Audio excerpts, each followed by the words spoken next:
Good morning student, welcome to my channel ICSE coaching क्लासेसमध्ये मी आपले हार्दिक स्वागत करतो. विद्यार्थी मित्रांनो, मी आपणास शिकवत आहे की इंग्लिशमध्ये कसं बोलावं म्हणून, how to speak in English. तर यासाठी मी तुम्हाला छोट्या छोट्या वाक्याची रचना पण शिकवलेली आहे.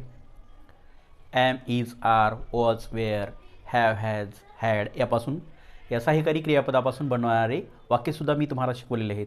तर मी आज तुम्हाला सिम्पल फ्युचर कंटिन्युअस फ्युचर टेन्समधलं वाक्य, चालू भविष्यकाळामधलं जे वाक्य आहे तर ते कसं असतं तर ते मी तुम्हाला शिकवणार आहे. आय शॅल बी प्लेईंग, तर ते वाक्य कसं आहे पहा बघा. I shall be playing. I shall be playing म्हणजे मी खेळत असेन. मी खेळत असेन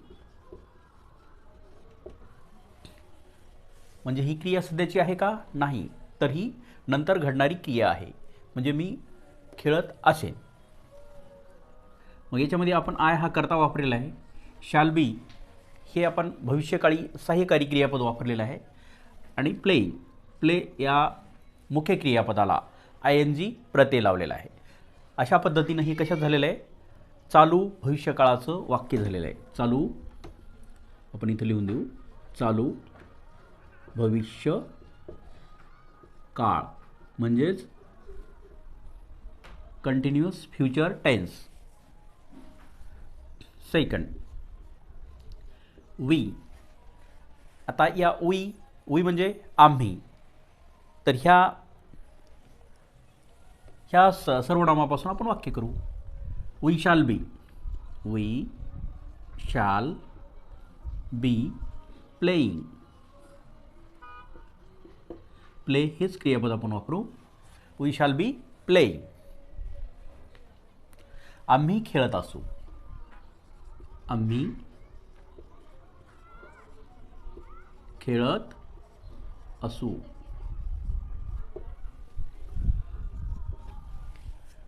नंबर थर्ड,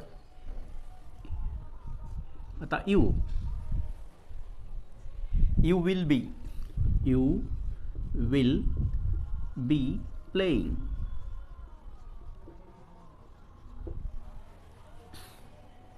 तू खेळत असशील. तू खेळत असशील. तू खेळत असशील.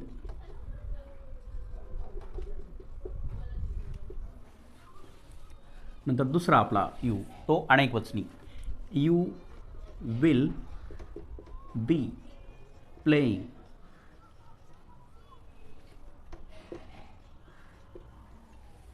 You will be playing. तुम्ही खेळत असाल. तुम्ही खेळत असाल. तुम्ही खेळत असाल. Number 5, he will be playing. He will be playing. तो खेळत असेल. तो खेळत असेल. तो खेळत असेल. Number 6, she will be playing. She will be playing. ती खेळत असेल.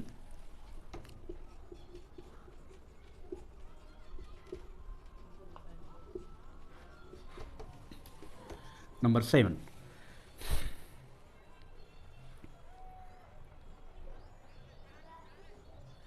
it will be playing. It will be playing. ते खेळत असेल.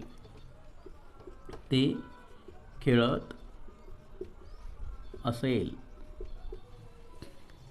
Number 8, they will be playing. They will be playing. ते खेळत असतील.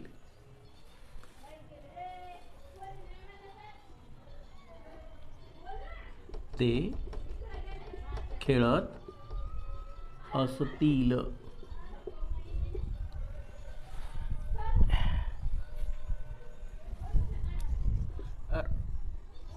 Rama will be playing. Rama खेळत असेल.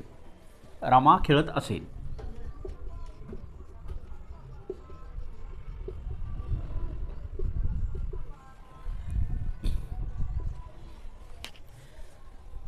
Radha will be playing. Radha will be playing. Radha खेळत असेल. राधा खेळत असेल. अशा पद्धतीनं ही वाक्ये आपणास तयार करायची आहेत. तर आपण ह्या प्लेइंग ऐवजी आपण दुसरं पण क्रियापद वापरू शकतो. हे जे मुख्य क्रियापद आपण वापरलेलं आहे, तर ह्या प्ले क्रियापदाऐवजी आपण दुसरं कोणतंही क्रियापद वापरू शकतो. तर आपण इथं गोसुद्धा क्रियापद वापरू शकतो. I shall be going. मी जात असेन. We shall be going. आम्ही जात असू.